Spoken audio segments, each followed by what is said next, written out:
Okay, you can switch to me. All right, here we go in 3, 2, 1.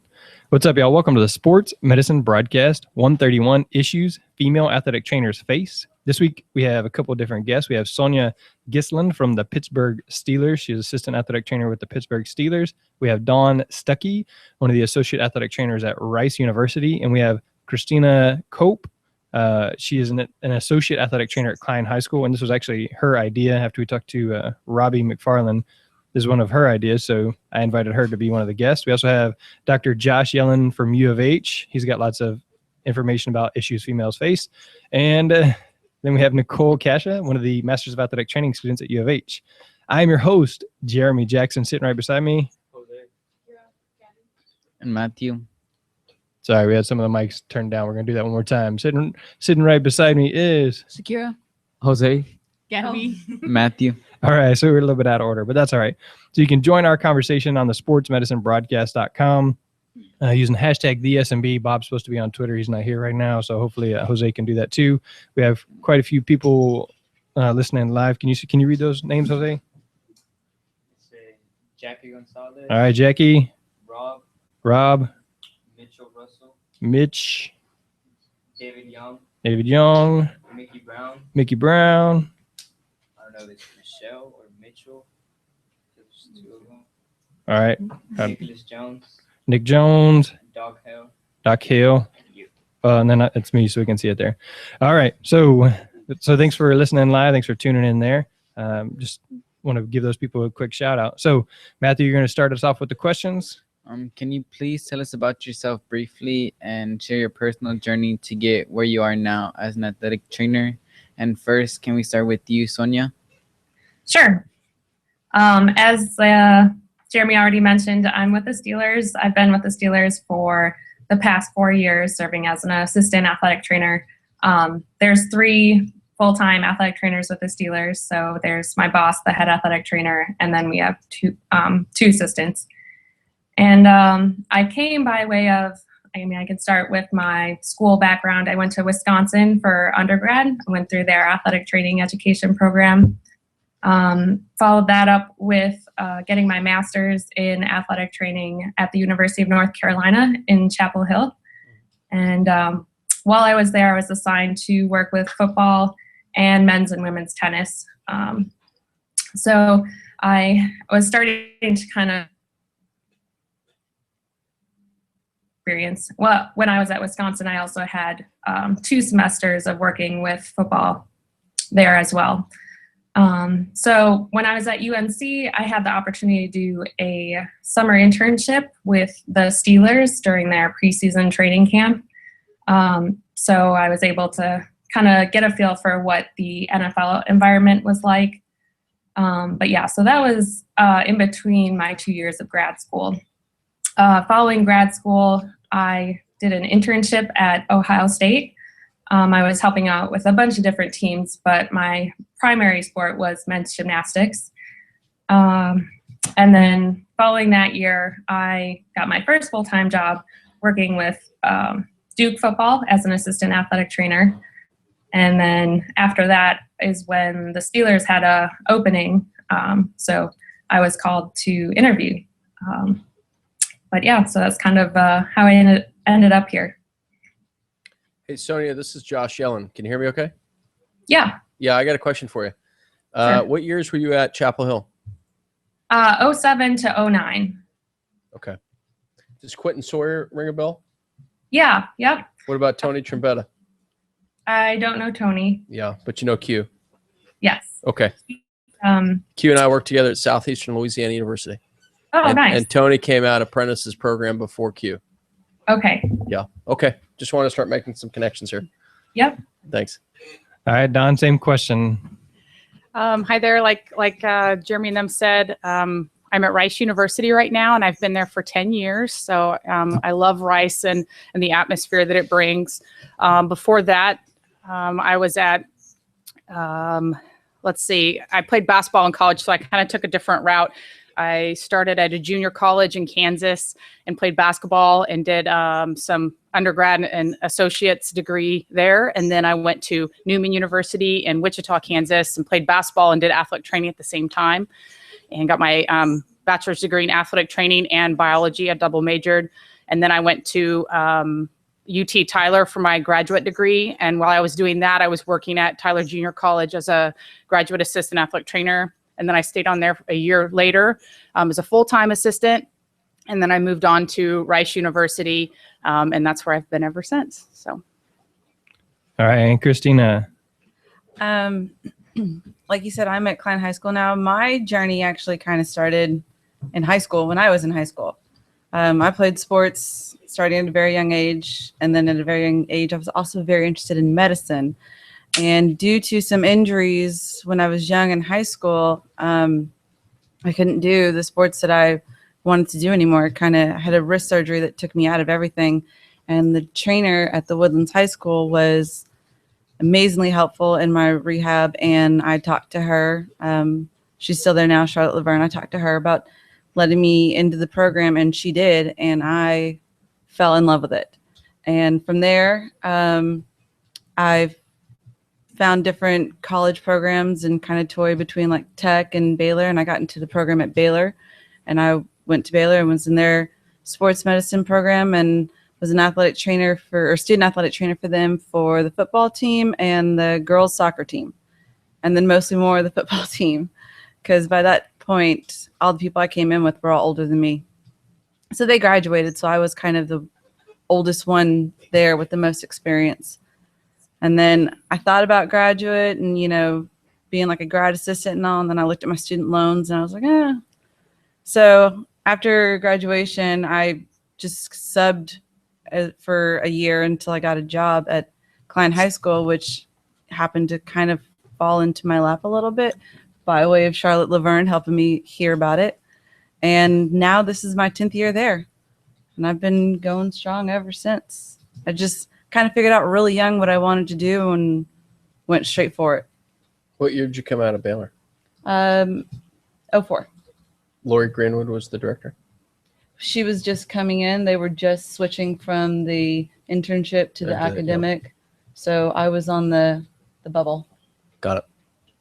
All right, so for the most part, we're going to try and respond in the same fashion where Sonia and then Dawn and then Chrissy, just that way there's not everybody trying to talk over each other, but it'll happen in a conversation. And like I was telling, I've heard it, I can't remember the exact numbers, but guys will say, somewhere like 1,000 to 5,000 words a day, and girls will say like 25,000 words a day. So I'm expecting some overlap here in the conversation, but All right, so let's get right to one of the comments from Kate, who runs the female AT problems, is that girls just really aren't as good as guys at this job, right? So that's kind of one of the first things. What she actually said was chauvinist, thinking I can't do my job as well as a male, but I just, So Sonia, what are your thoughts? What are your responses to you're not as qualified, or you're not as good as a male? I think that I'd be lying if I said that never occurred. You never ran across a male who may have had those viewpoints.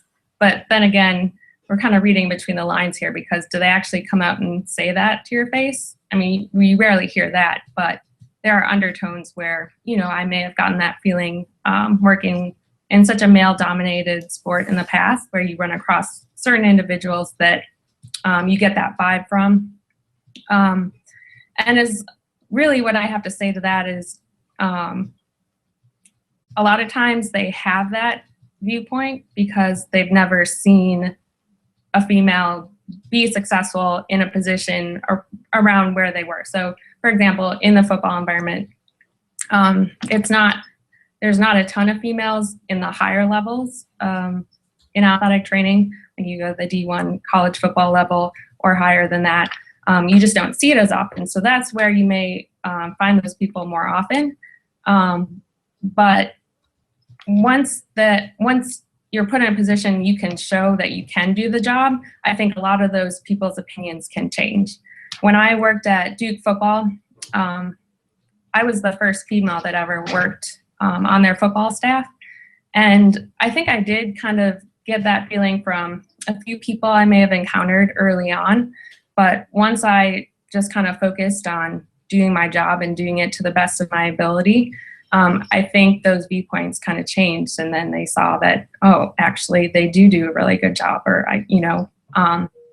so really it just, I think you can just show by example that you can do it. I don't think it really has been an issue for me, because I've just gone about my job and, making sure that I'm helping people and giving them the best care possible. And in the end, that's what I'm there to do. And coming to the Steelers, there really wasn't any sort of issue with regard to this topic at all, just because I was coming into a situation where they were already used to having a female on staff. Ariko Iso had been the first female athletic trainer in the NFL with the Steelers for 9 years prior to when I came. So it was a seamless transition, and I really didn't face that at all. Can I ask you a question, Sonia? Was there anybody that you had in place that was able to mentor you through that process? Or is this a road that you had to travel on your own and come up with some of your own answers? No, the answer to your question is no, I didn't really have a mentor. I found that when I had my first exposure to working in the football environment as an undergrad student, there were a lot of other female students with me, so we were all kind of in it together. But I just found personally that I love the environment. I've never been much of a girly girl. Like, I like being around the action, and there's always so much going on. There's so many injuries. So I felt a sense of purpose, like being with football more than any other sport, because there was always something for me to do and to help out with.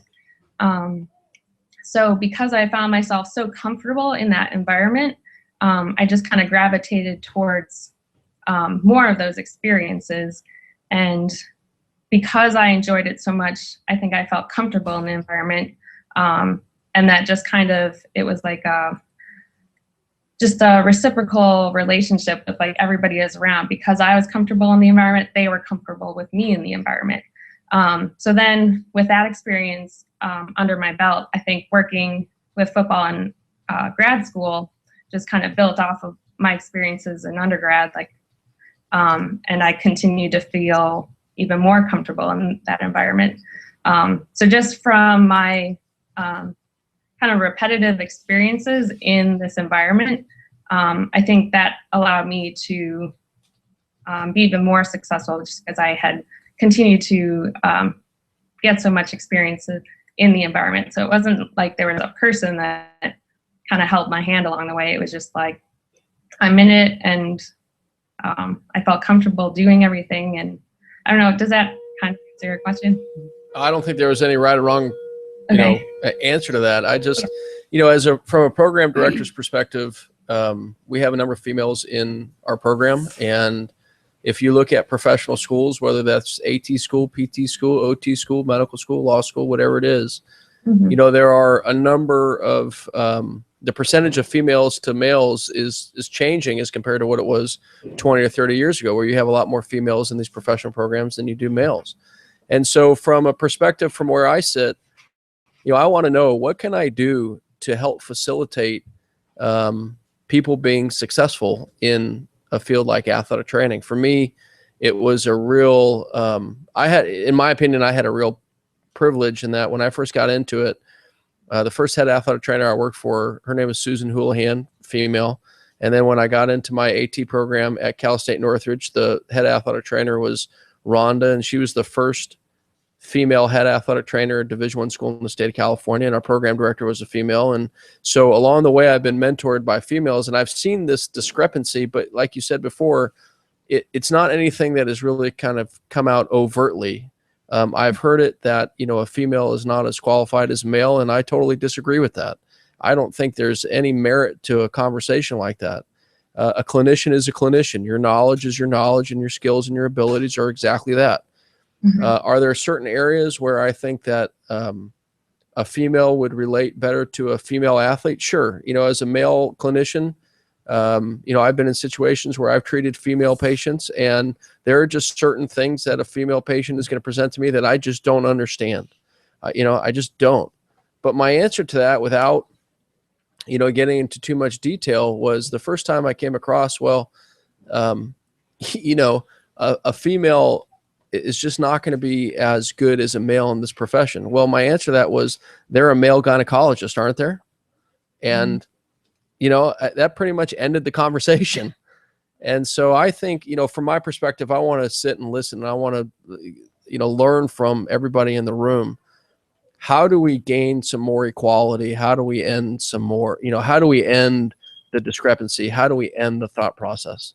So I'm just listening, and I'll talk every once in a while. Well, I think that everyone that knows me would consider me a direct, strong female. And I think that a lot of female athletic trainers in this profession are, just because they kind of have to be. But I think the most important thing that has gotten me to where I am today is my hard work and my work ethic. And I do everything the guys do. I'll carry coolers, I'll tape, I'll load the truck, I'll do whatever I need to do. And if we want to be considered equal, I don't think that we need to shy away from kind of stuff like that. Now, it's not a fun thing to do, but I think that if you work hard and you show up early and you show up on time, and you're there longer than everybody else or whatever, it's your work ethic that's going to get you further than if you're female or male. And I think overall that's going to show up in the end and throughout your career. So that's one thing that I've really instilled in all of my coworkers, my students that I've had over the years, is that's something that I pride myself on, is just working harder than anyone else I can, or just as hard. And I think that's gotten me a long ways. So. Yeah, and I don't think that's a male or female issue. I think that's a character issue. Sure. Right? Yeah. And I think regardless of whatever setting you're in, I think that a lot of young professionals need to understand now, yeah, you got this opportunity and you got the door open for you, right? And let's take Sonia or you or anybody as an example. What's going to keep you all in that door? It's the fact that you're just going to outwork the other person. I'm just going to outwork you. I'm smarter than you. I'm going to work harder than you. I'm going to do everything I can to show that I belong here. And I think that's a work ethic that needs to be instilled, across the board, male or female. Definitely.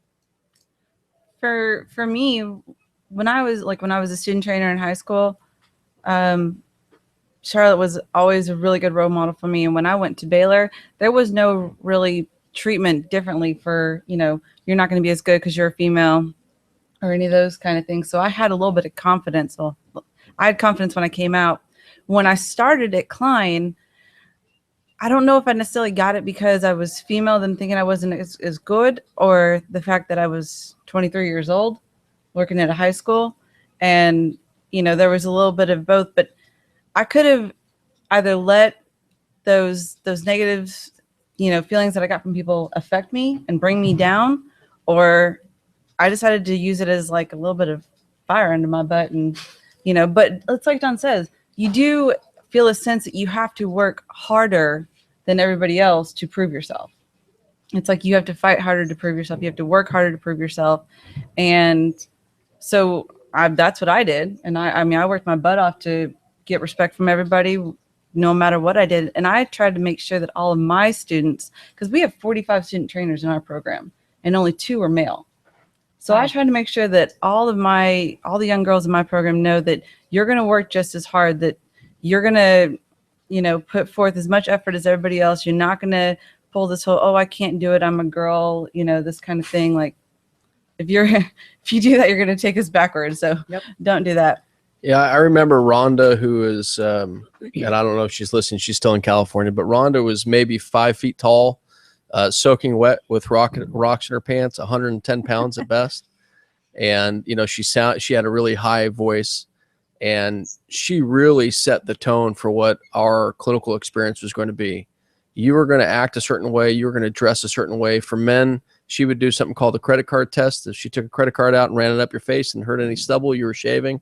For women, there were a certain way that you were going to act and dress. And the reason why was something that you just brought up, right? She was the first female head athletic trainer in that position.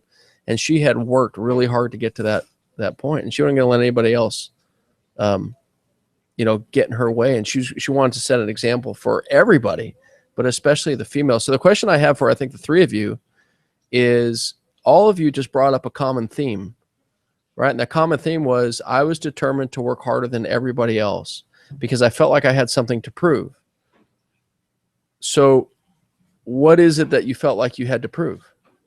That's my question, right? So Sonia and Dawn, right?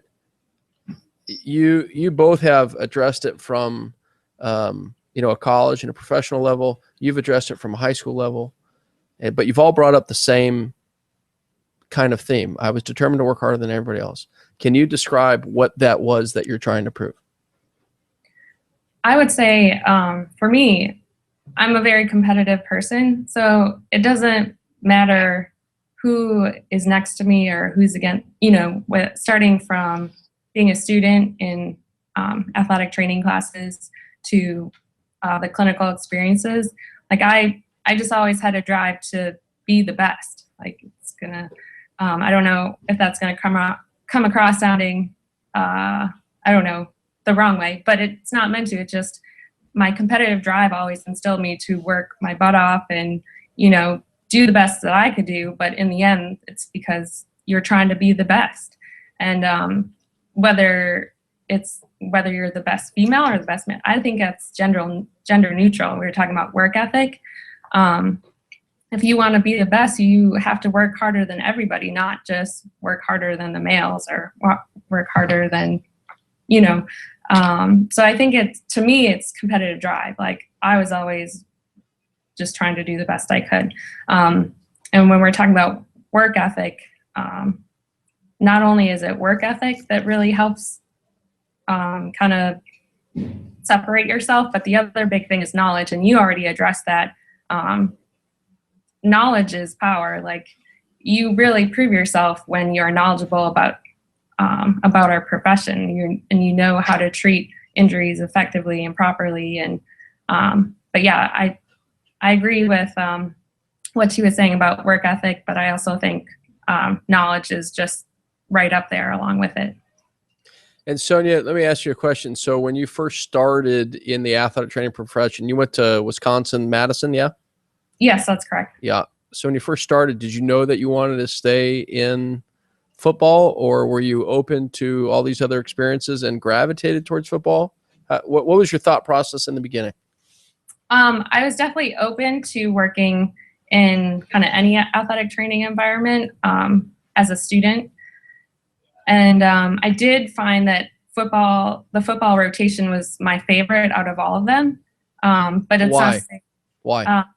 I kind of already addressed this, but because of the large volume of injuries, and there's always something going on, there's something doing, and I enjoy the sport of football. It's just a game I enjoy. So you put in tons and tons of hours, but if you're enjoying the environment you're in, it's not a big deal. So I loved working hard. I loved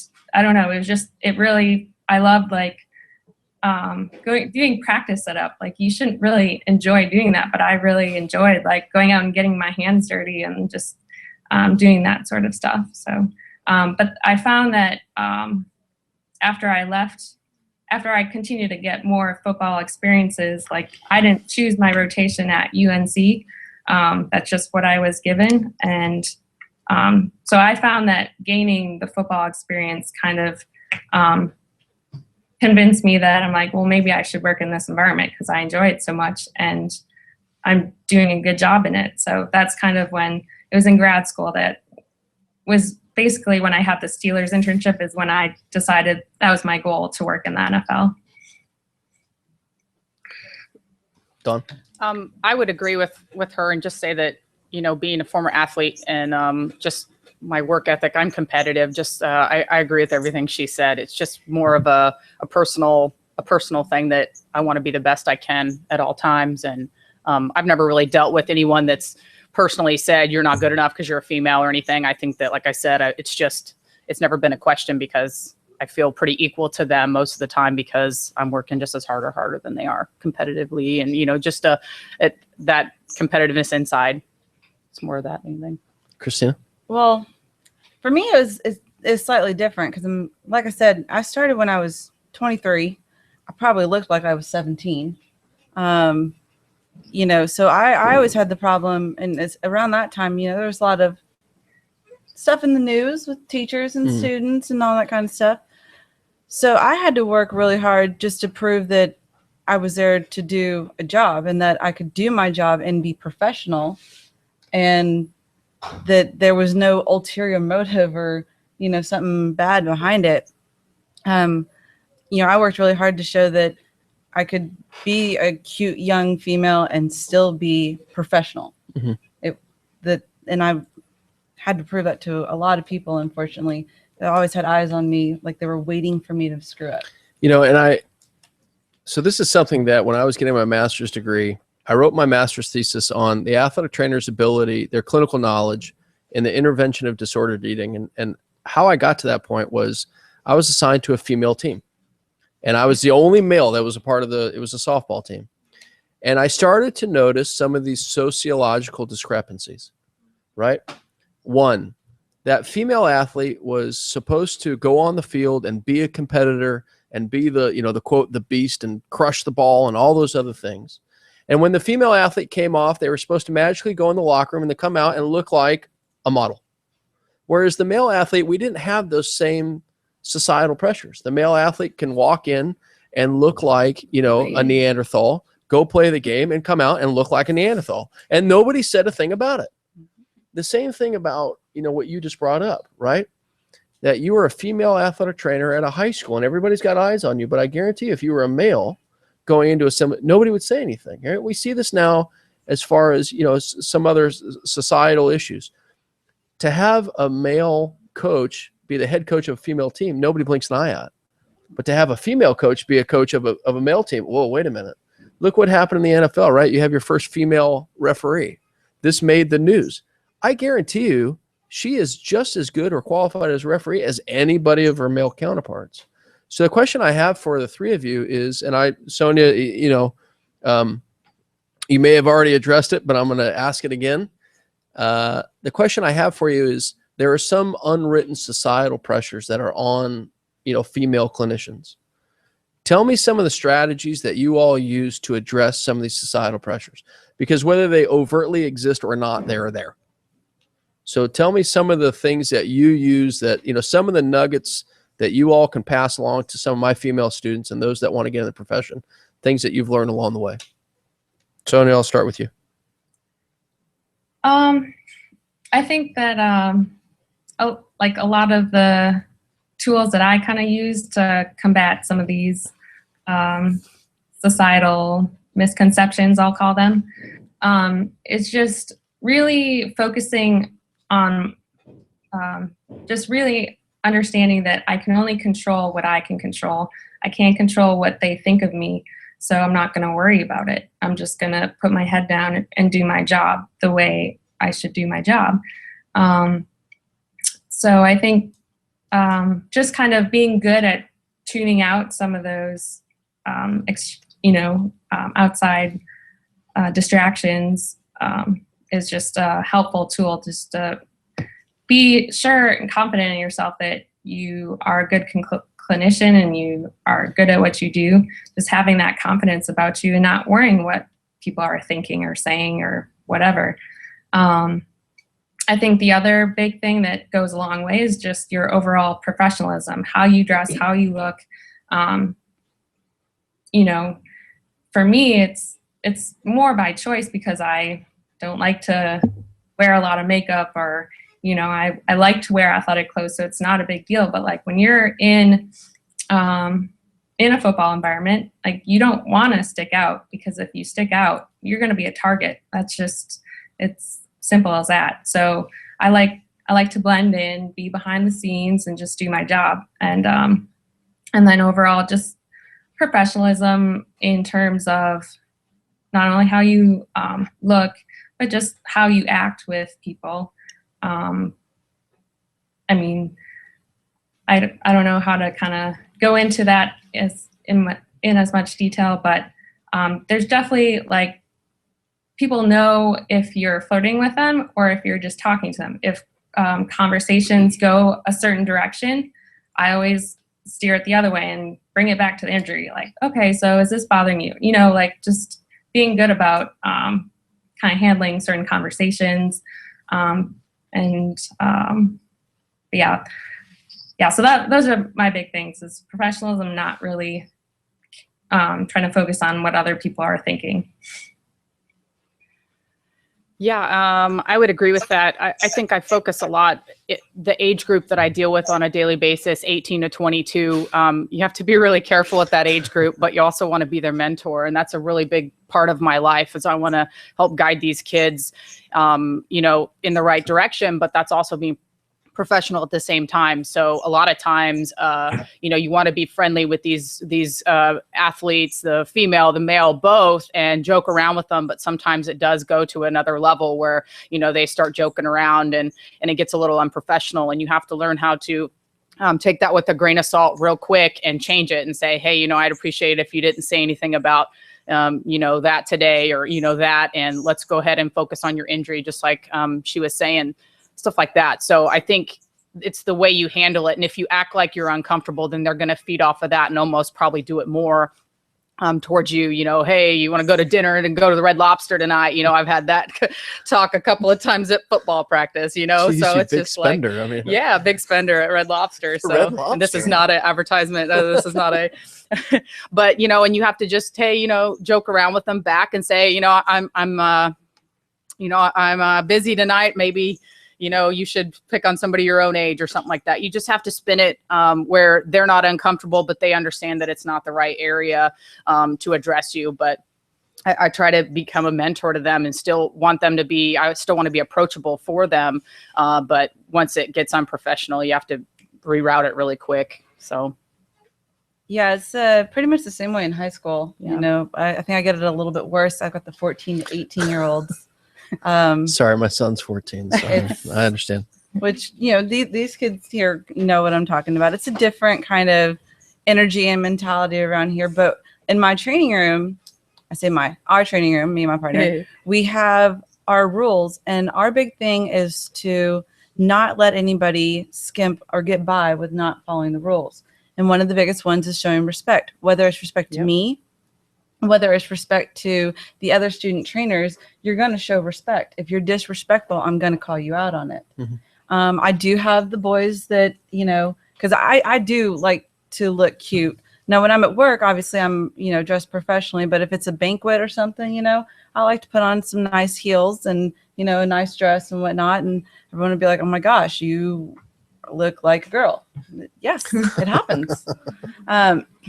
But I, you know, and they'll say something and I'll take it politely and not, you know, some boys will take it, you know, go to inappropriate places and I'll be like, you know, that's a little inappropriate. And I will call them out. Yep. Now my reputation has kind of preceded me. I have siblings of older, you know, that have come through and they know exactly what I'm like. They know exactly what they're going to get from me. If you come in for an injury, we're going to have a talk about that. And that's what the discussion is going to be about. I'm going to be personable, but I'm going to be professional as far as what we're doing. And when I work with my students, you know, I try to bring them in when I'm going over something and going through it and talk to them afterward. This is why we did this. This is why I present it this way. You know, yes, you're working with a kid the same age as you, but you guys are at work. You're not hanging out. So you need to be professional and keep that in mind when you're out there working a game or practice or any of that kind of stuff. All right. So Sonia, let me ask you, before my kids have to leave, several of my students, mostly female, are interested in working with professional sports. So tell me, what's the reality of that happening? And so what are some of the steps that they need to do so that they can hear that before they have to leave? Yeah, definitely. So if they're looking, like if they have aspirations of someday working in the NFL, the first step is just doing an internship. I would say over 90% of all the athletic trainers currently in the NFL did an internship at one point before they got their full-time position. So that's the first place to start, is applying for internships. Most NFL teams only take students that are at least in an undergrad athletic training program. I could be wrong, but I don't know of any teams that take on high school students.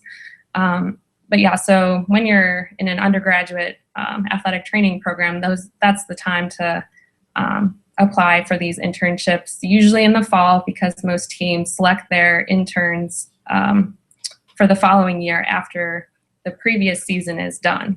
So it's good to get those applications in, you know, in September, October, November. So they're in by the time the season is over. So they can start selecting applicants. And to apply, you just send a cover letter, your resume, and then a list of references. And you just send them in to the head athletic trainer of the respective team you're applying to. And I will say, for those females that are looking to apply, I know more and more teams are taking on female interns. So the number of female interns in the NFL should be going up each year. I did get a chance to meet with Roger Goodell this past February with some of the other NFL athletic trainers. There were a couple issues on our agenda that we wanted to bring to his attention. This is the first time anybody from the athletic trainers group got to meet with Roger Goodell, the commissioner. So we brought to his attention just some issues that we were facing as athletic trainers as a whole. And one of those issues was the underrepresentation of females. So this was an issue that was brought to his attention. I kind of made my case, explained how it definitely works, it can work. And he was definitely supportive. So I think that was, it's definitely very positive. I left that meeting feeling positive about the future of females in the NFL.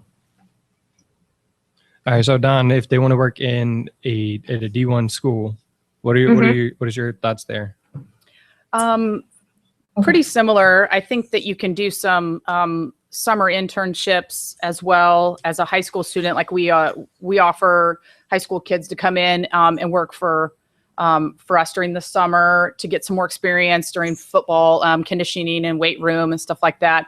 Obviously, you have to carry yourself in a very professional manner, not the giggly, giddy stuff that I can't believe I'm in a weight room full of boys, kind of stuff like that. But you should be used to that now because you're around them so much anyways. And basically, in a four-year institution, you have to earn the right to be at football, and if you're acting the correct way, professional way, and you're putting in the hard work, then you should get your time as that semester at football or with men's basketball or whatever, and then it should be pretty easy to continue doing that in the college profession. Afterwards. And then pretty much after you go to grad school, or most of the time you have to go to grad school and get a master's degree anymore. They encourage that for college athletics. So you can kind of pick and choose where you want to go and what sport you get to work in your master's degree, in your graduate position. And then you just specifically apply for football or basketball or whatever it may be. Go from there. All right. So it is actually time for them to go now. So they're going to take off. So make sure you all get A's and B's. And if you're interested in applying to the Master of Athletic Training program. And we had a lot of girls today, so that's good. Wow. A lot of females. Yeah. All right. So one of the things that Sarah and I always talk about is I have 3 young boys. You would think, they want to be just like daddy. Well, the oldest one is 4. If he gets hurt, the first thing he does is go to mommy. The other one, I just want mommy. I just want mommy. So it's easy for me to perceive, well, a female, that she's just going to coddle the baby. Well, no, it's just that she's their source of comfort. But how have you dealt with that thinking that you are going to be coddling or you're going to be mother-like to those athletes? Sonia? So this is more, you're saying just like the perception that that females coddle athletes, and this is coming from like coworkers, or I guess where is this coming from? Well, for me, it would be maybe more, like coworkers or coaches, kind of all honestly, because the athletes may feel that way too. Oh, I'll go to Christina because she'd be more likely to baby me than Robbie. And so that kind of, do you ever see that anything like that? I see. I definitely know what you're getting at, but I think that you can easily kind of dispel that image by just working the athlete's butt off in rehab, and they'll they'll never say that again. Or if coaches see that, they'll be like, okay, she's really tough on them. Maybe I was wrong about that image. So I think it's there, but it's easy to just demonstrate that it's not true at all. Yeah, I would agree. I don't know if there's much else to say. You just can't. You just have to be stern with your actions and show them that you're not going to coddle them, pretty much. Yeah, Sonia, you pretty much hit it right on the nail.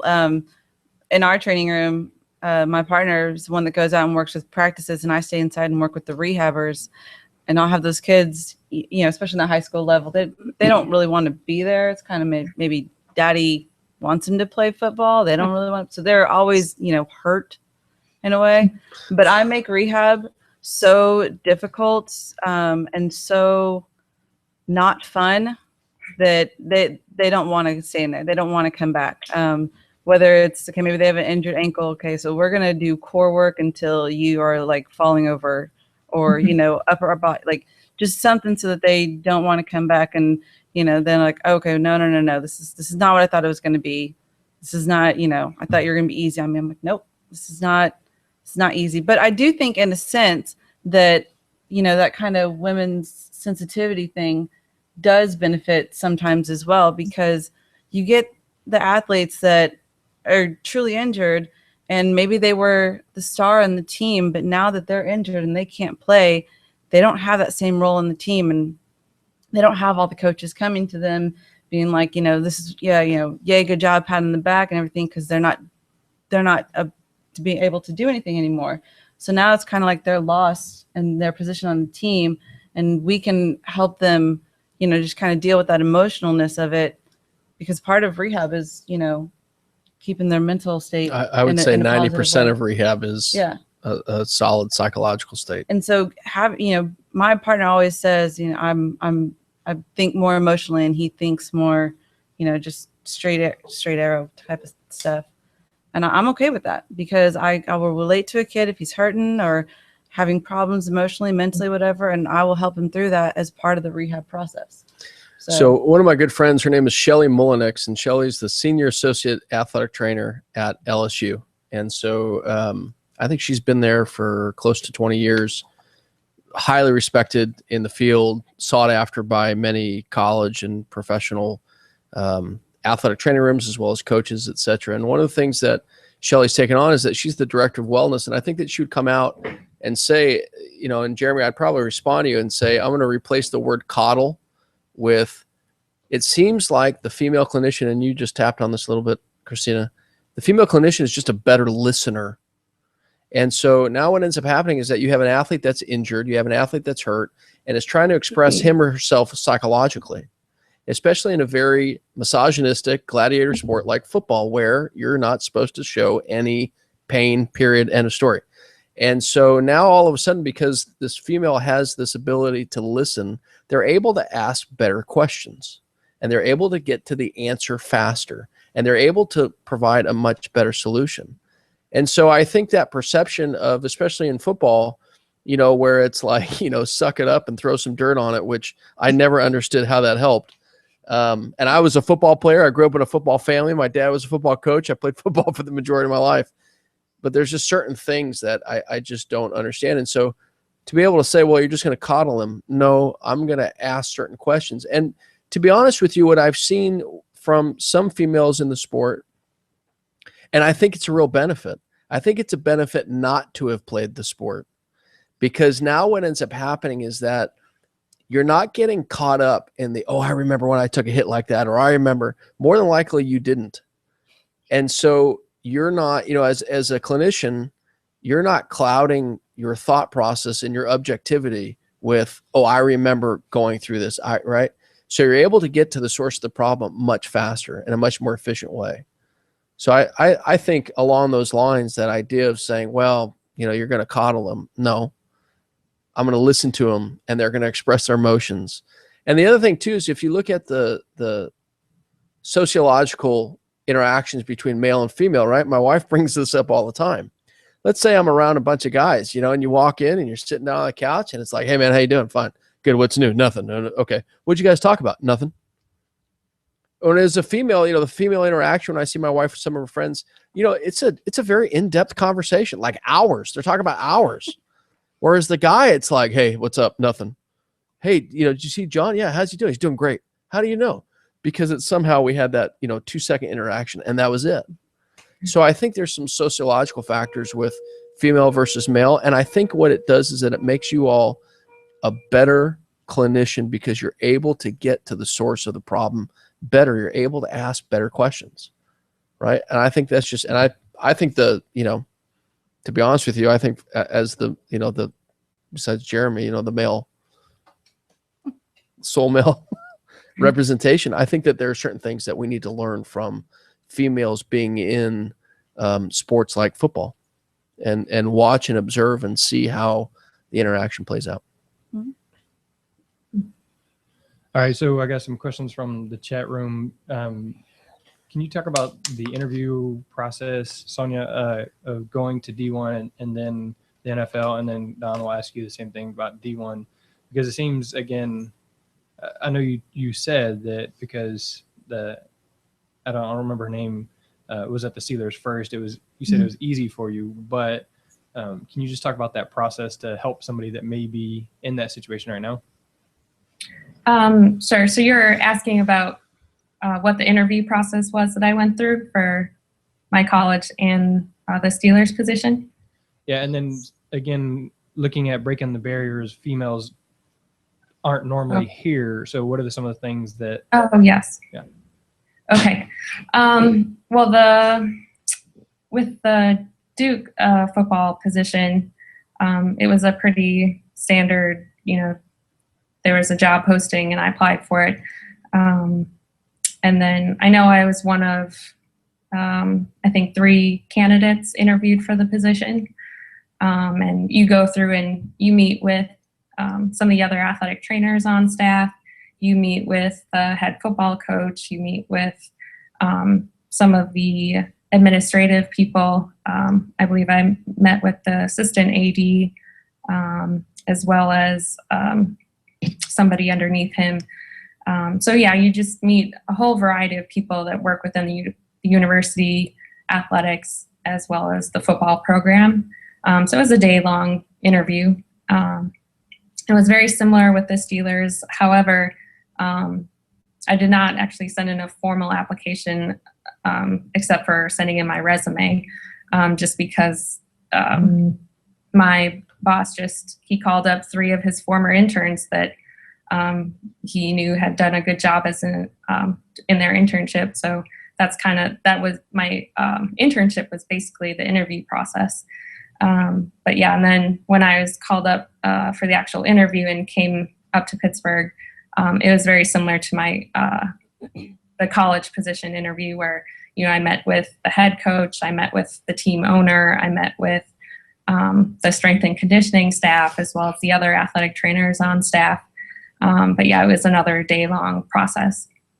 And in terms of just kind of breaking barriers and stepping into a position where they're not used to having a female on staff before, I mean, I pretty much had to do that when I started with Duke football because they had never had a female on staff before. And I mean, I kind of addressed it already, but really you just have to focus on doing your job well. Because I'm sure there were some coaches that were like, can she really do this job? Does she even know, what the rules are and all this stuff? And really you just kind of really do your job well, and explaining injuries to coaches in football terms goes a long way. Like, coach, this guy has a high ankle sprain. If he was a lineman, he'd have a much better chance of playing this week, but he's a cornerback and he needs to do a lot more than a lineman does in terms of agility and sprinting full out. And so when you kind of break it down in terms of things that they can relate to and show them that you have an understanding of the sport and the demands for different positions and so forth, I mean, that goes a long way, just doing that. All right, so Don? The process is pretty similar for the Division I interview. Obviously, she didn't touch on this, but when you go, I wore a suit when I went to an interview. It didn't have to be a skirt. I wore a pantsuit, but I felt like I looked really professional and groomed and just looked the part. And I think that's important. We make the you go to the interview with the AD and the coaches, and even a few players met with me at the Division I level to see how comfortable I was with them. And I think another thing that really helped me get into the Division I level is that I played basketball, and I was actually interviewing for a basketball position, so I could show them the knowledge I had. Just like she said about the football position, is if you can talk the talk a little bit, even though I never played football, I actually like watching, football on TV and stuff, but I think it's important to know scores and know what's happening and know that somebody just went to prison for life, stuff like that. Like, you need to be able to talk the talk with the coaches at practice in between plays. And I think at football, when I did that at the junior college, and then when I was helping a little bit at Rice, is, they're like, oh, unfortunately they kind of look at you as one of the guys, but that's kind of the level that you have to get with them. And then they respect you a little bit more and understand, okay, she does know the positions, and you're going to have to backpedal a lot, for defensive positions and stuff like that. So with rehab, it's very important that you know how to break down a certain spot in basketball or football or whatever and rehabilitate that compared to a quarterback, compared to a lineman, or a basketball player, a guard compared to a post, stuff like that. So I think that's really important to be knowledgeable about all the sports and just have a general overall base of what's going on in the world. But, once again, the hard work always comes back and plays a big, big role. You never know who's watching and who's talking about you. And I've experienced that solely on my own, like a personal experiences. My first summer I was with Rice. I did an internship, a full-time internship, unpaid, with the Houston Comets. And that was when they had a new owner. So it was kind of a crazy year. And then, it was in the same athletic training room as the Houston Rockets. So they were in their off season, but the athletic trainers were there the whole time, and they were watching me. There was 3 athletic trainers with the Comets, and I said hi to them a lot and, was friendly with them, but I worked hard. I didn't worry about talking to the Rockets athletic trainers. I did my job. I went on, and a few of the other ones were very worried about what the Rockets athletic trainers thought, and they were spending more time with them than they were the athletes. And so I didn't realize it made me shine a lot more when I was doing it. And then after my internship was done, I got invited to come back as as an athletic trainer for the Houston Rockets for 2 years. And it was unpaid as well. That's part of, folks, that's part of it. You got to do a lot of unpaid internships. But he said, you weren't worried about the hoopla and the hoorah about meeting me and kissing my butt, stuff like that. You just worked and you got down to it and you did it. And I appreciate that. And I got to do an amazing experience for 2 years, just from people watching me and seeing my experience. So I don't know how off track I got, but that's something that if I could advise you to do, you never know who's watching and who's talking about you. And you always want it to be an amazing thing. So take every opportunity you have That's and right. make the absolute best, of those opportunities. And I don't think there's very many females in the NBA either. So it was pretty amazing getting to tape Yao Ming or whatever. It was pretty cool. So. Let me ask you guys another question.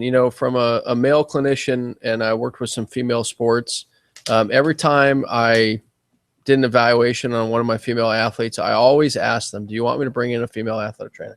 Would that make you more comfortable? Especially if, it was a high groin strain, or, if we were dealing something with the menstrual cycle, or it was something around the breast. Do you all feel like, as a female clinician, if you're evaluating a male, and Sonia, your whole population are males, do you feel obligated to bring in a male clinician, or has all that kind of washed away, right? You don't feel uncomfortable with any lines, and they don't feel uncomfortable with any lines being crossed. How do you all handle that? I guess I can go first. Yeah, I think kind of like you did, because we have the option, there's 2 male athletic trainers on staff, it's easy to give the player the option, like, oh, do you want John to check that out? I was like, I'm more than happy to do it. And I have in many cases. It's just, it's because you're professional about it, and you're a healthcare professional just doing your job. So it's not really a big deal. kind of something that falls in line with that is like the locker room. I generally tend to stay out of the locker room if I don't need to go in there. But if there's an emergency, I believe I'm going to run in there and help out and tend to the emergency. So it's just, you just deal with it. But it's just like female doctors. I'm seeing male patients and vice versa. You're just a healthcare professional doing your job.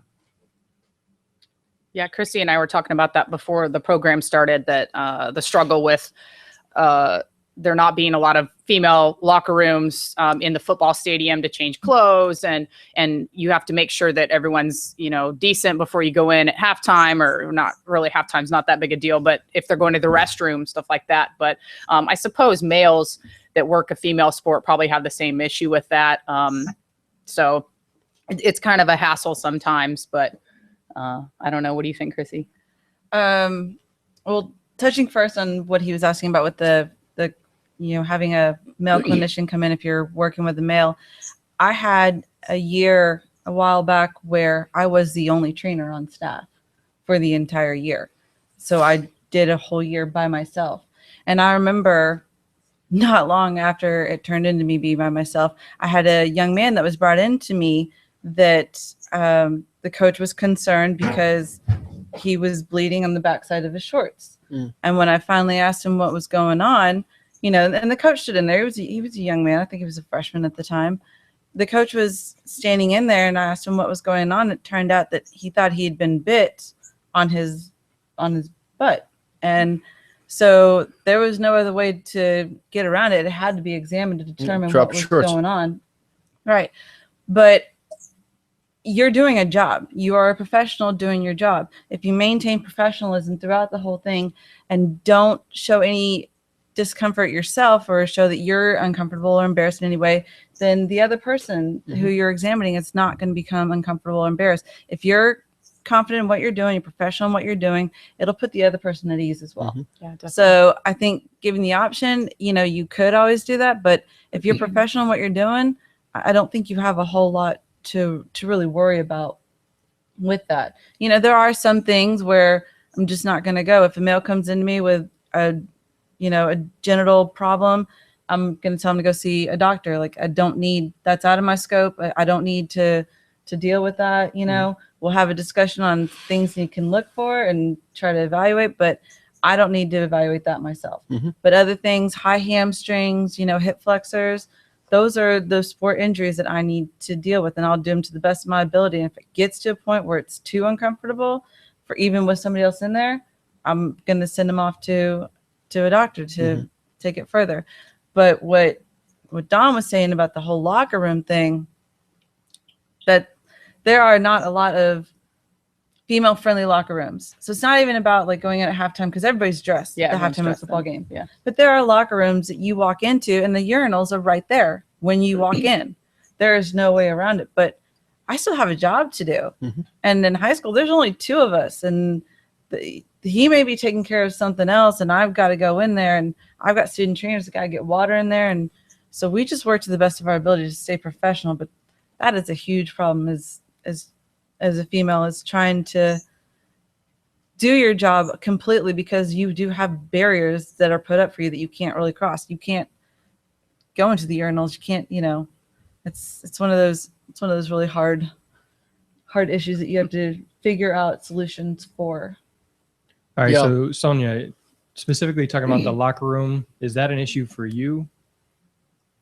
No, like I was saying, our locker room is set up across the hallway from the athletic training room. And actually, there's a back stairwell that you can cut through the locker room to get to go upstairs, instead of walking all the way up to the front door and then go up the front stairwell. So a lot of times, like, if there's nothing going on, I will cut through the locker room, because but if there's a bunch of people changing and I know it's like a prime time for people to be changing, I'm going to walk around, because I don't need to do that. But in the event of emergency, somebody's cramping, something happened, I'm going to go in there. What about on the road? On the road, thank you. I was some stadiums are better than others. You know, some have the athletic training rooms inside the locker rooms located right next to the shower area, so it's not an ideal location. But you know, we work around it as well. There are curtains usually that you can slide over, but I think the NFL stadiums are probably a little bit farther along than some of the other older college stadiums. But there are still some really old NFL stadiums that are just not as easy to work with in terms of those logistics.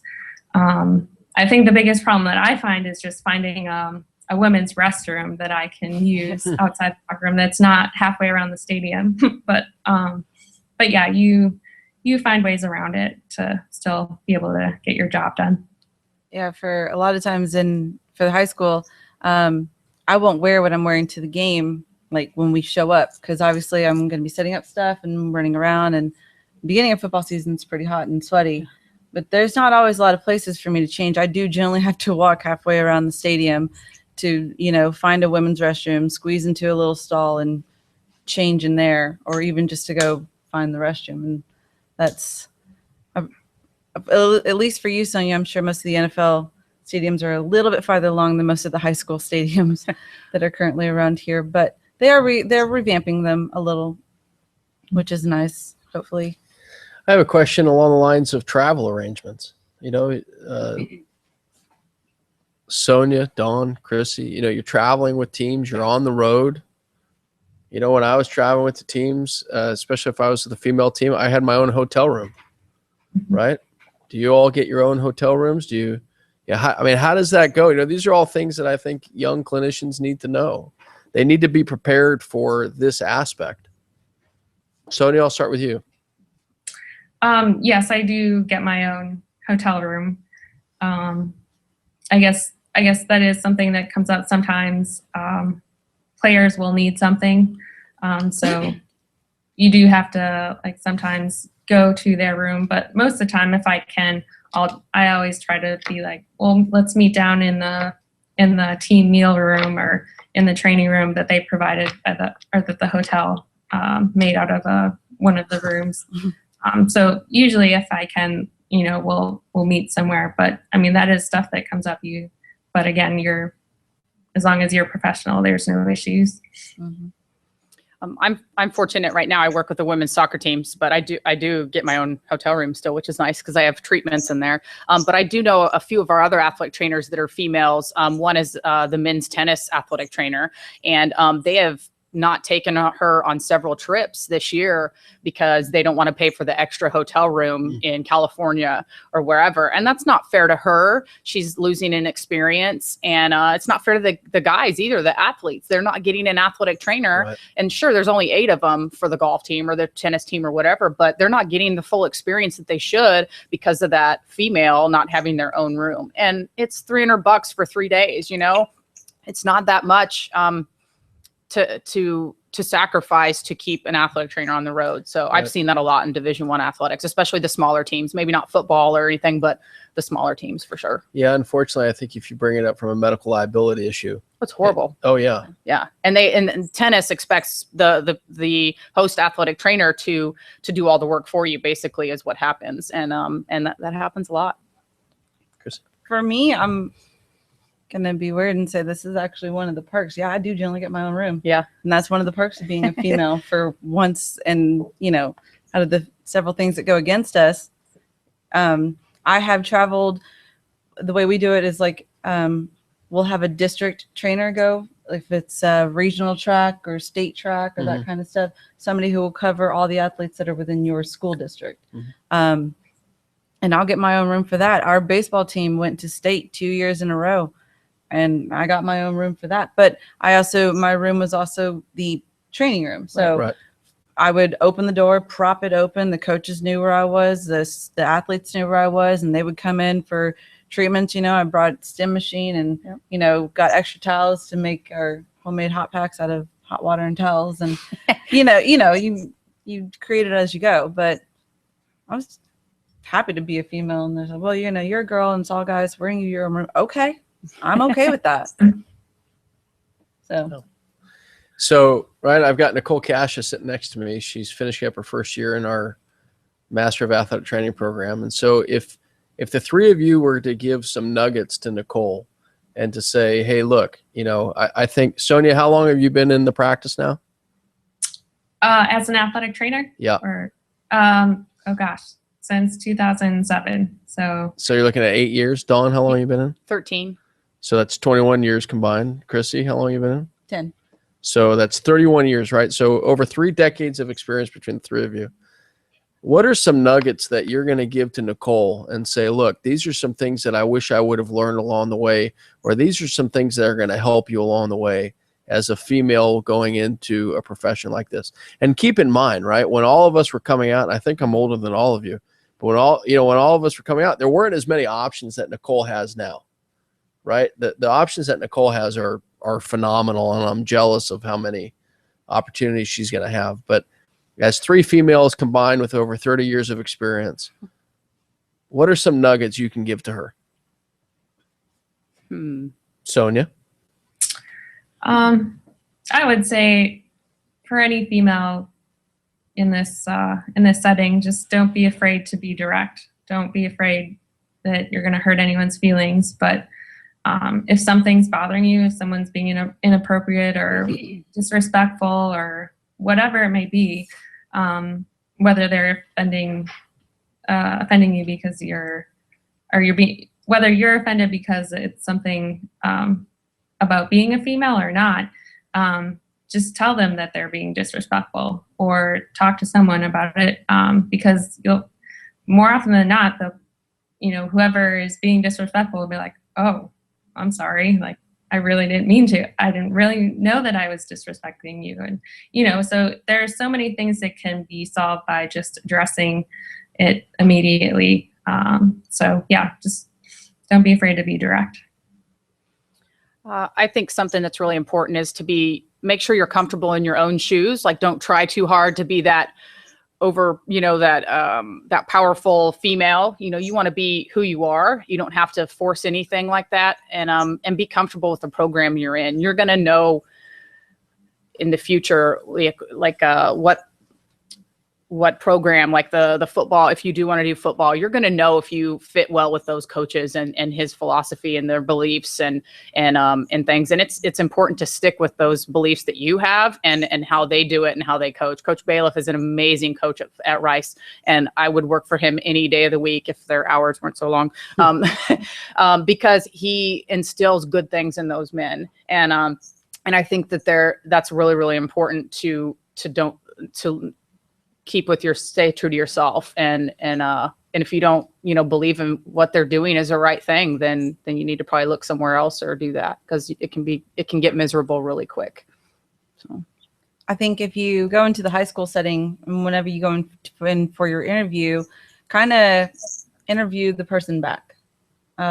You'll know right away if they're going to give you the respect that you deserve or not. I'm very fortunate. My head coach at my school is amazing. He absolutely respects me, respects the other trainer. There's no real difference between the two of us as, oh, he's better, he's male. Absolutely not. Like, we're even across the board in his eyes, and he's great for that. And I didn't interview with him when he came in because he came in later. But I knew that we were gonna work well together, because I could just tell. When I did first interview, I've kind of felt like it was going to be a little weird, because I could just tell that first coach kind of looked at me like I was a little young, a little inexperienced. I just used that as a catapult to prove myself. But when you do go in, kind of, ask a few questions back, see how you feel with them. Like Don was saying, you're going to know if you fit into a program and if you belong there, and use that women's intuition. Yeah. So do you believe that's something that occurs often? Like, the coaches or the AD will ask questions more pertaining to like a female to kind of test them out, rather than questions they probably wouldn't ask to a male during the interviewing process? I don't think it's necessarily about them asking about your ability per se. I think it's more, some of the older coaches are a little more old school in their mentality. And you can just kind of gauge that right off the bat.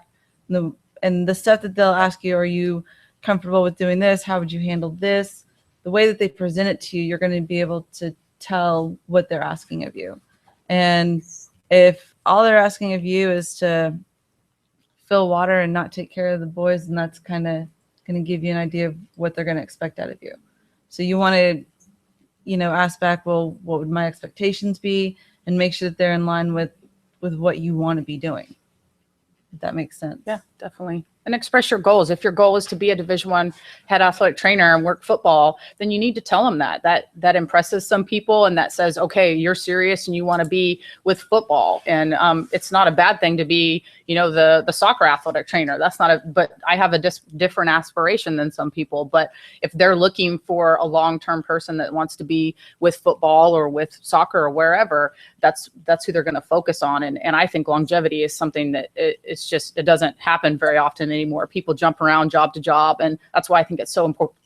So important to be comfortable there, but you also need to show them your goals and say, I want to be an athletic trainer with football and eventually work in the professional setting. And I think that respect, it grows really, really quickly because they know that you're motivated. You want to be at that level. You're not scared to admit that this is what I want to do, stuff like that. So it's exciting. All right, so I got a question about starting a family, because whenever I started a family, there's no problem. But whenever I started a family, my wife stayed home. So she's no longer an elementary music teacher. She stays at home and what we call a domestic goddess. So Perfect. That's perfect. I like it. How do you guys deal with that? Well or, what are your thoughts there? So again, we can start with you, Sonia. Okay. It really hasn't come up as far as the whole family issue. I recently got engaged a couple months ago. Mazel tov. But so I'm just kind of entering that whole new stage of my life. It's just my wedding is going to be a year from now. So, but that doesn't really change anything as far as We all get invitations, right? sure. Great. Yeah. But yeah, eventually I would like to start a family, have kids.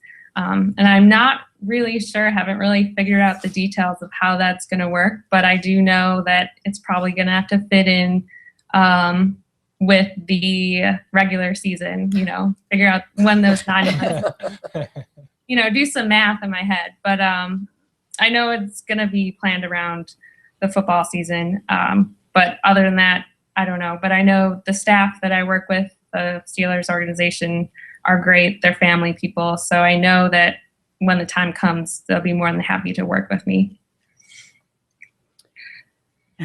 Yeah, I think that's definitely a teeter-totter thing for a lot of women. Do I want to stay at home? Do I want to, I've worked really hard to get where I'm at, but I do want a family. So I think timing is everything with your season. But if things happen and you miss a season, you know what? Your life is way more important than a season for any college in America or any high school or whatever. So you have to keep that in the back of your mind. But I think that it always works out. It's always meant to be and works out somehow. I think I'm really blessed to have coaches that have families.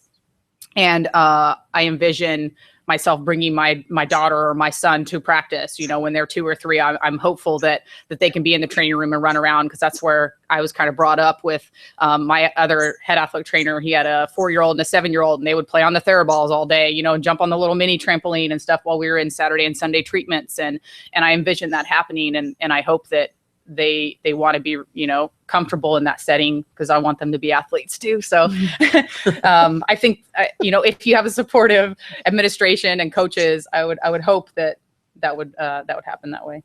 You want athletes, but not athletes that are in the training area. Right. Exactly. Not hurt athletes. I kind of always had the same mentality. That's what I was planning on when I got into working in high school, was that I would, get married, have kids, and they would run around the training room or run around at practice. And I've got 45 student trainers, so 43 girls that are willing to babysit and would be more than happy to babysit. And, they would come up, and that was my plan. But like I said, my high school athletic trainer set that good example for me, because she did have her kids up there running around and stuff. And I remember that from when I was in high school, and she kind of instilled in me that I can really do anything I want to do if I work hard and make it happen. I'll do it however I want to do it. If I want to have a family and have a great job, I'm going to do it all. You know, referencing back to Shelley at LSU, Sonia, Shelley, and I'm happy to make an email connection of the two of you because she, she's got 2 daughters, both twins, and she scheduled. I don't know if you could schedule a pregnancy, but she tried to get pregnant around the season. And my understanding is that there are pictures of her where she was like in the middle of the season, and she is pregnant with twins, and she was very open about, okay, I need to step away because I need to go pump milk, or I need to go and do these other things. And what makes the difference now, right? So we have 2 kids, and one of the things that was really important to me was that I include my kids in what it is that I'm doing, and they're included in what mommy's doing. And so they get to see all these different aspects, and whether they become athletes or not, or whether they go into my field or her field or any field, it doesn't matter. I want them to be well-rounded. And so part of that is being able to expose them to everything. But the other thing about it too is going back to the societal pressure, right? What Jeremy just brought up. Okay, well, the mom wants to stay home. Well, what if the dad wants to stay home? Now all of a sudden it's like, okay, well, these kind of roles are reversed. And I think it comes down to, what are you comfortable with? Sure. And how are you going to make this work? And, obviously there are some physical limitations when you're 8.5 months pregnant, right? I don't understand that because I'm the male, right? I don't understand what it's like to be pregnant. But when you're 8.5 months pregnant, there are just certain things that you're just not going to be able to do, right? But that shouldn't interfere with what your knowledge, skills, and abilities are. Right? To kind of add to that, I kind of say that it can really kind of go both ways. I mean, yeah, there's limitations to what you can do when you're 8.5 months pregnant, but let's say you get injured somehow and you've got a broken foot and you're in a boot. You're gonna have limitations there too. It's not any different. It's just it's a medical limitation, literally. There's, you've got to leave to go pump milk. Well, you could have a diabetic coach that's got to leave to go give himself insulin shots. It's all. It is what it is. It is people what need it to be is. respectful of that. And if somebody wants to look at it as like, oh, it's all because she's a female, whatever, that's going to be their mentality. But most of us as female trainers will say that, we're not going to be out there pregnant, acting like the first woman that's ever been pregnant. Oh my gosh, can't do anything. Right. I don't think that's any of our personalities. We'll probably be out there until the doctor puts us down and says, no, you need to stop. And most of us work till we're sick and somebody actually pulls us off the field. So I think if you go in and you have the kind of legacy behind you of what kind of worker you are, that's not going to really change once you get pregnant and have kids, because you kind of already set up your reputation and people know who you are and the kind of worker you're going to be. But it all starts off, and I'll say this to you, it all starts off with you being comfortable with who you are and actually knowing who you are. Because if you're uncomfortable, you're not sure where your confidence stands, that kind of stuff, it's going to come out eventually that you're not confident. And whether you find a man that is comfortable staying home or not, you need to be 100% comfortable with who you are and what your role is in your life, and then go from there. All right, with that break, unfortunately, I have to get back to work because I have another meeting that I got to get to. So I'm assuming this conversation will keep going. This is something that I think is really important. Sonia, I have a question for you. Sure. If I were to schedule, let's say like a Skype appointment between you and the rest of my graduate program, would you be willing to talk to them? Oh, definitely. That's be happy cool. to do it. So in private, I'll get your email address from Jeremy. Would that be okay? Yep, that's fine. Great. Thank you very much for your time. It's a real pleasure meeting you. Yep, thank you. Okay, and if you want to know anything else about the Master of Athletic Training program at the University of Houston, please look up the website at www.hhp.uh.edu/MAT, where you will find Rice University as one of our strategic partners now. Woohoo, we're excited. That's it. Okay, thanks, guys. Josh, we're going to have to get a banner Nice. and put it back there so that it's behind you all the time. Yeah. Right here. Yeah, we're just going to get a banner. So go ahead and make up that banner. We'll work on it. I'll do it. I'll put it right here because Memorial Herman's one of our partners too. There you go. All right. See you guys. Thank you. Bye. Bye. Bye, Sonia. All right. So I think we covered all the questions that I have written up. One of questions in the chat room was about doing evaluations, because especially you, Sonia, working in the NFL, you got some really large quads. You're working on a knee. You may have smaller hands. I know Chrissy's pretty small. Her hands are going to be smaller. So what are some of the changes that you've made to make those evaluations? I'm trying to think. There really isn't a big deal of changes that I've made compared to like my male counterparts when they're evaluating somebody. I think I was taught when I was a student in undergrad, you know, when you're doing the Lockmans, you can kind of make it a little bit easier on yourself when you stick your leg under their knee to help support it. Or for the quad stretching, I will admit, for like some of the big linemen, if I have to stretch their quad, instead of having them laying prone on the table and then lifting up their leg the way I do with some of the smaller guys, I will have them lay on their side and do just kind of a modified quad stretch that way. But other than that, those are the only two things that really come to mind as things that I've had to change. But I don't know, I kind of pride myself on being strong and tough for a person my size. So I'd like to think that I can do anything that my male counterparts can do. You know, when I did my internship with the Texans, Chester Pitts, he was a lineman, and I had to help stretch his hip flexor, and it took two of us anyways. You know, and I'm a 6'1", 200-pound male, and it still took two of us. So yeah. Yep. Yeah, there are obviously, yes, there can be physical limitation when it comes to males as well. So then that's when you really get creative and teach them how to stretch themselves. Great idea. Don, Chrissy, any other thoughts there? Not really. No, I mean, I'll have some big, you know, football players. We had one kid who had to have been 6'5", 300 pounds one time. And, you know, instances like that, there's no way I'm going to be able to carry him off the field. You know, if he were shorter, 300 pounds, probably, but my head was at his armpits. So him using me as like a side crutch to he injured his knee was never going to work. But if I couldn't stretch him, I got a student to help me, and it gave me two, you know, it was double edge. I could teach the student while we were working together, and we got the job done on the kid. So, you know, but that's the benefit of being in high school. I have students to work with. Sonia doesn't have, you know, students working with her, but that's what I do as a kind of a modification for me. Mm-hmm. But I, like her, I try to work out and stay in shape and stay strong so that it's not like a strength thing. It's just, you know, sometimes they're just too big to do by yourself. Mm-hmm.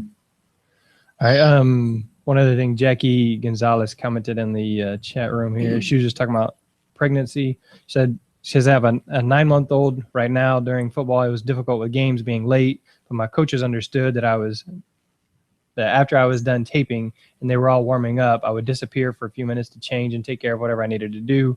Most of my coaches here all have young babies and see what their wives need to do, and made it easier for me. So, like you said, communicating with the coaches, setting the standard beforehand.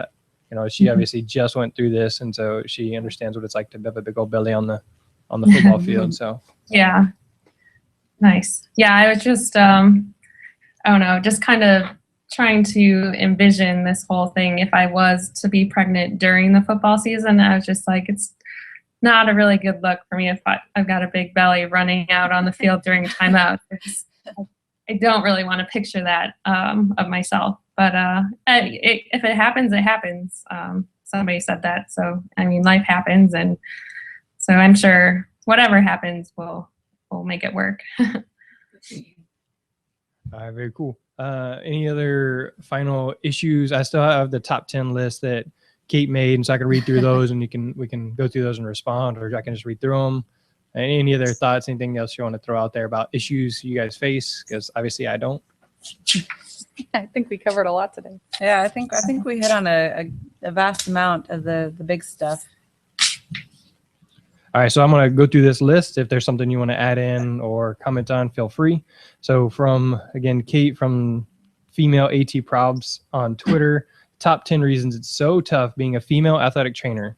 Number 10, apparently Spice Girls music is not appropriate pregame music. Well, I don't know. I don't know necessarily if it's Spice Girls that we're going at, but you know, I don't think necessarily as many females are big fans of the hard crunk rap, heavy metal stuff, but it's their game. They're getting ready. I'd prefer some country, but All right. So wearing makeup means we're trying to impress someone. And then number 8 is wearing makeup. Not wearing makeup means either we're sick or very tired, even if it's neither. I've had that happen a lot. yes, if I come in without mascara, it's, Mhm. are you sick? You okay? No, I'm fine. I think sometimes you just want to look good. Like you know, whatever, if you're the type of person that likes to wear makeup and look good, that's just the kind of person that you are, and that's what makes you feel good. And if you're the kind of person that is not necessarily, you know, big on wearing makeup or everything, then that's still what makes you feel good. So as long as you feel good, then you're going to go into work feeling good and you're going to have a good day. So I don't think it should really matter either way. It's about making yourself, you know, Comfortable. Yeah. comfortable and feel good and feel happy. You know, I like to wear makeup. It's fun for me, you know, but there are other people that don't like to wear makeup, and that's fun for them, and that's fine too. Either way. Like Sonia said, she doesn't really wear makeup a whole lot. So, Right. all right. She has number 6. Oh, number 7. Football or wrestling coaches think that we know nothing about football or wrestling.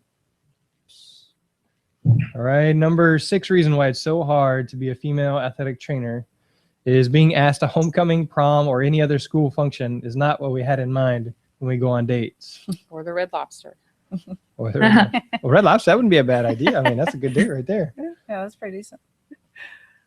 All right. I did take my wife to prom when I was a athletic trainer at the other school. It was a nice little date night. You know, you get dressed up, and I had to go Babysit anyway. kids. So That's pretty fun. yeah. I've never had an adult, like a teacher or a coach, ask me to go as far as a date. I've had students ask me. Guys have asked me to homecoming and prom several times, but I just laugh and say absolutely not. Not a chance. All right, so pampering of any kind, manicures, pedicures, etc., is impossible because ripping tape chips fingernail polish and our toes live in gym shoes. That is, I deal with that in high school. I pre-warn the girls. I'm like, I know homecoming's coming up, girls, but I'll tell you right now, you put those nails on you and you are going to have a hard time tearing tape. And if you can't tear tape, you can't do your job, and I will ask you to leave. It sounds mean, I know, but students volunteer, they choose to do this, and so that's just one of the things. I'm not telling you can't paint your nails, but they don't need to be 2 inches long. I like it. I completely agree. So that's me. So I also noticed, sorry to pipe in, but I noticed that you skipped one, it's extremely difficult finding khakis, which I completely agree with. Amen. Amen. Can I tell a quick story on that one? Absolutely. Okay. When I was at Baylor, this was back, when they used to order all the clothes for everybody all at once. And I'm sure you two are both familiar with this, as far as you get the men's polo shirts and you get the men's pleated khaki pants, and just those pants are not female body friendly. And I remember asking the trainer at Baylor if we could go buy women's khakis.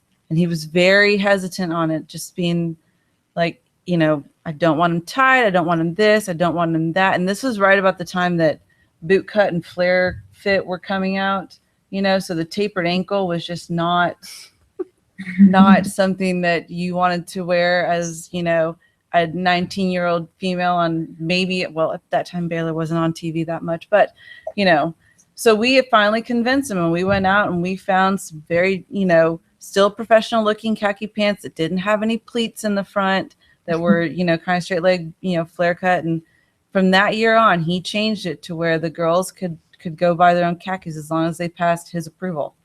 And they never had to wear tapered ankles ever again. That's good. You're welcome.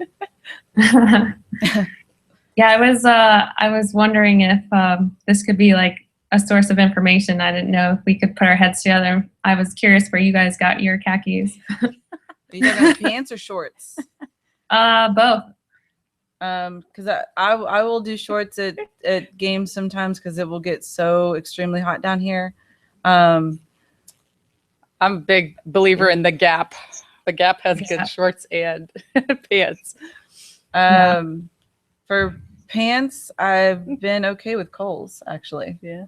Me and Kohl's have gotten to be pretty good friends. But for shorts, I always find if I buy like a size or two bigger with a belt, they go longer and they're looser, but they still fit comfortably. You know what I mean? So Yeah. that's me. But pleats should just go away. Yeah. Agree with that. In general. Like I'm working the Bayou Bowl this year, and they sent a thing like we need your sizes for all this stuff, and they said the guy said I need your sizes for golf shorts. And I said what are golf shorts? And they're like the pleated khakis, and I was just like, no, you can keep them. I don't want I them. will say, I found some good, the Nike golf shorts for women. I like those. So that's usually where I get my khaki shorts. Good. And Academy. there we go. Academy's got some good ones. They're kind of a dry fit material and whatnot. They're a little too long for me, so I have them hemmed up because they fell like past my knees. But I love the way they fit everywhere else, so I just bought those and took them to a tailor and got them hemmed to the length I wanted. But they looked great and they looked professional, but they were this like dry fit material, and it was just it was like we're in heaven on my. It was beautiful. Just FYI. Yeah, as we were going over these yesterday, one of my students, Matthew, the one that was asking questions at the beginning, he's like, it's not hard to find khakis. I was like, yeah, because you're a guy. You're not a girl. That's why this is a female problem. See, it's really bad for my student trainers because I will talk to them ahead of time.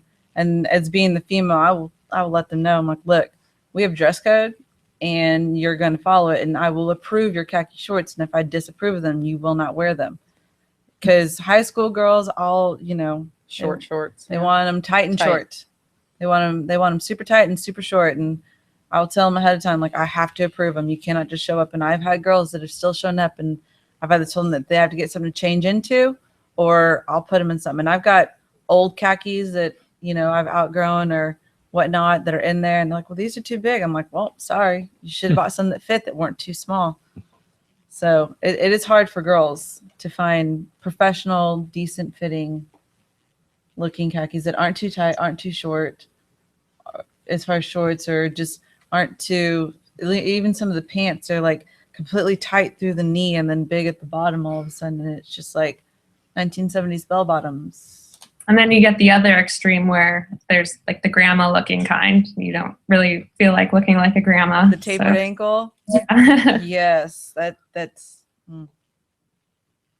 All right, so Sonia, real quick before I continue with this list, do y'all have female interns? Are y'all the only professional team that does that?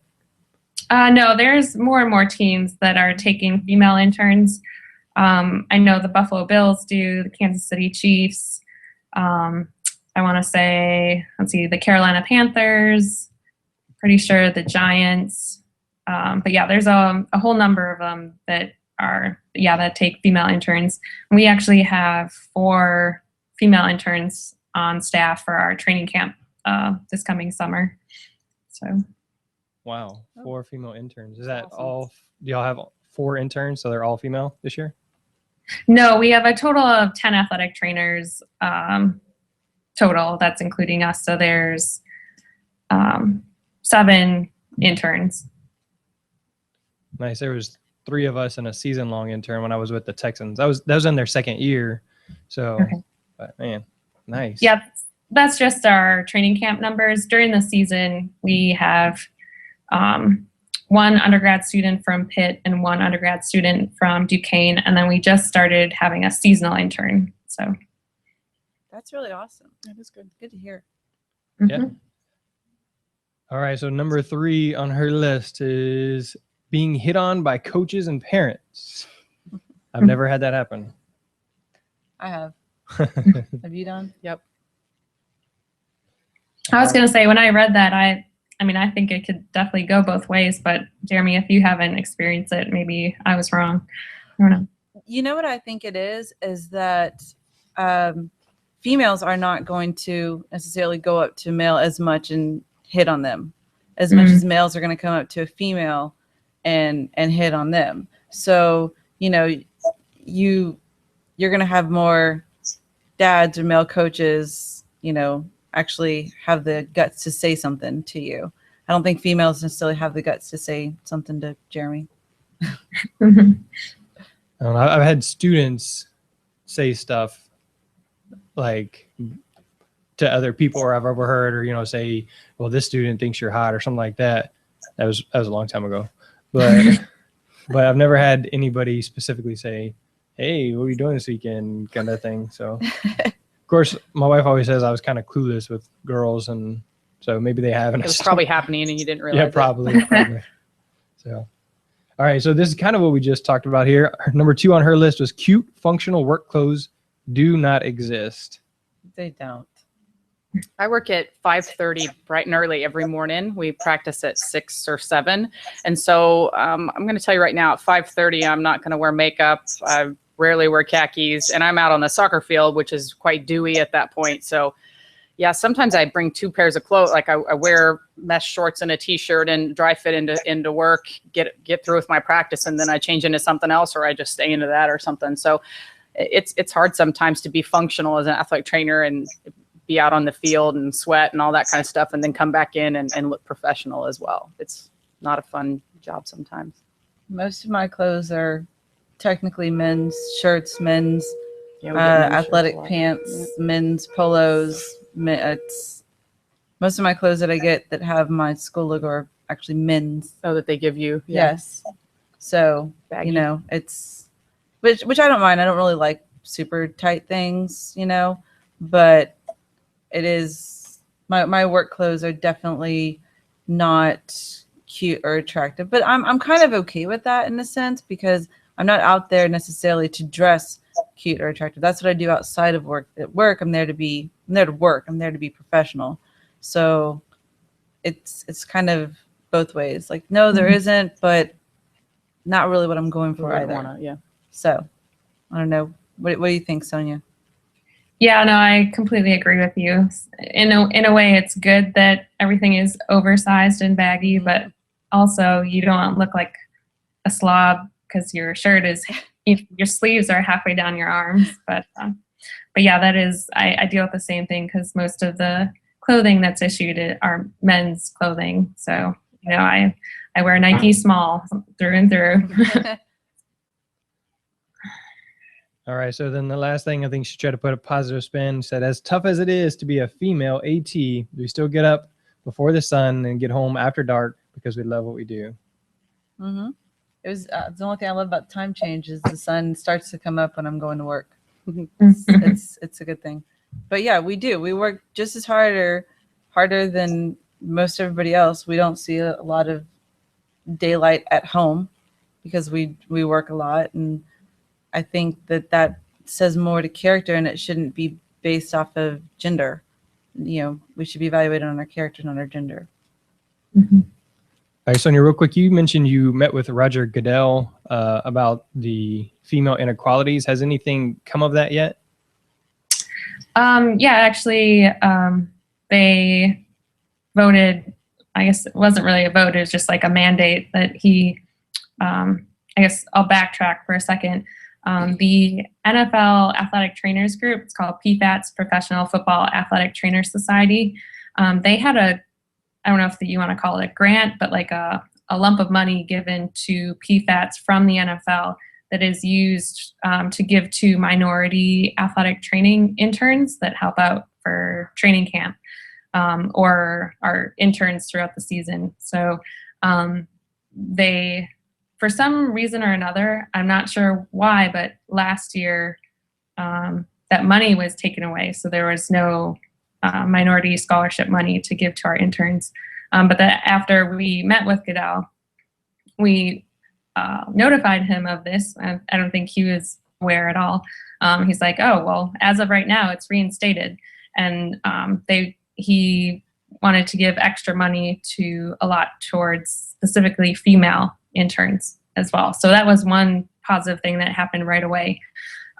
So there's scholarship money awarded to females and minority students that are interns. So Very cool. Very Mhm. cool. Yeah, as a white male, I don't typically get minority or whatever scholarships or opportunities, but again, I had an internship with the Texans. I can't be complaining much. So, all right. Well, if you guys don't have any other issues, then I'll close it out. Any other issues you'd like to throw out there? Closing things pop to mind? I think we hit on most everything. All right.